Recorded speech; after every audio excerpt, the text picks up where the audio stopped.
guy like you around that has that message is great for everybody. It's great for everybody.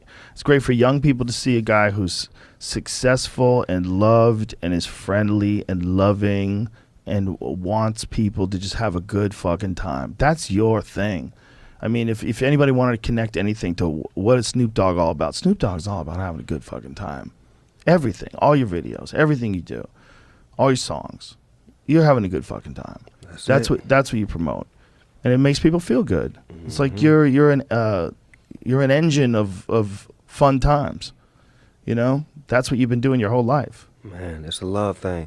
I had the pleasure of talking with James Brown for like 3 hours one night. Wow. Just like me and you sitting at the table right here. Holy shit. And just to get the information, and then I'm looking at him in his face the whole conversation, just like, he like, you know, Snoopy. He talking to me, and I'm like, I'm in this motherfucker with James Brown, cuz. Right? Like, you can't believe it's real. But the things that he was saying to me, this is like years ago.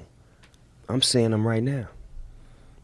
It's like for someone to have that vision of you being what you're supposed to be, being all of that person that God made you. James seen this version of Snoop Dogg like 20 years ago. And he was telling me how this is what you need to be doing, this is what you're going to be doing, and this is how you're going to change the world, and you're going to be the most loved, and you're going to be this. Because at that time, I wasn't loved as much, and I wasn't on the favorable side. I was still coming out of negative energy, so he was just blessing me with the strength of knowing that I guess he felt like I was about to do what he was doing, because now I feel like I'm the hardest working man in show business, and he was always the hardest working man in show business, and he had to pass it to somebody like me that could run on when he went home. It's hard to like really clearly, you'd have to live in the time of James Brown in his prime to understand there was nothing like him before him.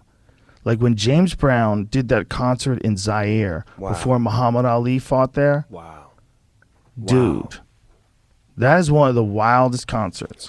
James Brown in Zaire, just dancing, moving, and the power and the way, like there was no one like him before him.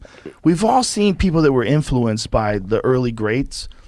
But when it comes to a guy like James Brown, you got to go back to like a Horace Gracie type deal. You look at him, you're like, okay, one just emerges just a like one-on-one. this. And then a lot of other people kind of like, they might imitate styles and they might be influenced by. But when a guy just pops out of nowhere, get up, get on up. I mean, come on. Come on. Live session. You know? The big payback. Now. Ta-ta. Look at him. Look at him up there. And when he was in his fucking prime, he was just a ball of energy. And look the way he would fucking dance while he was singing. I mean, nobody does this. Jamie, back that up just from the very beginning. Who the fuck comes out and does a show like this? This is how he goes on stage, takes his jacket off, and starts moving, spinning, drops to a split. How about the mic moving by itself?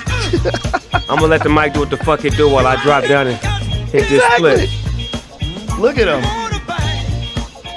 I mean, this is James Brown in Zaire before a Muhammad Ali fight. James, this was when Ali fought Foreman, right? Right, Rumble in the Jungle. It was Foreman. Yeah. George Clinton said he came to James Brown one night after a concert and said, James, hit one of them splits for me. And he said James hit 16 in a row. And they looked at George and said, now you hit one. And George left. He said that nigga hit 16 in a row? Oh, can you imagine him doing 16 of those back to back? That was part of what he did, man. He was a dynamo. Like it's hard to look at his hair, man. He got his chest out, man.